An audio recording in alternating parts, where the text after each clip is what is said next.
Pren-lo portaputs cap a gos, cap a dret. Pren-lo portaputs sin vergonya calandret. Dale en un joc, esta casa un d'un puts. Faci que faig joc, ni costat de Santa Cruz, iau, iau, iau.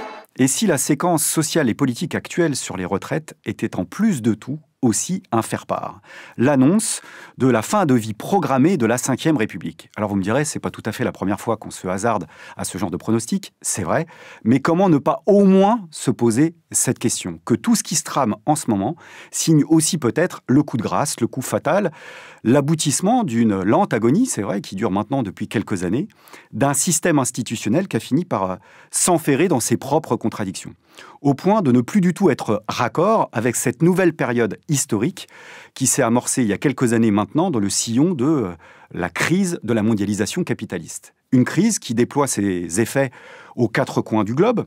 Alors, on parle d'effets évidemment qui sont à la fois économiques, sociaux, écologiques, soit, mais qui sont aussi éminemment politiques. Parce que partout dans le monde, eh bien, quand on regarde bien, il y a de l'instabilité institutionnelle, du chaos politique et même des crises de régime à répétition. Or, la spécificité française, depuis plus d'un demi-siècle maintenant, voulait précisément que dans ce genre de situation, eh bien, la Ve République offre un minimum de garanties au pouvoir en place en termes de sécurisation et de stabilisation.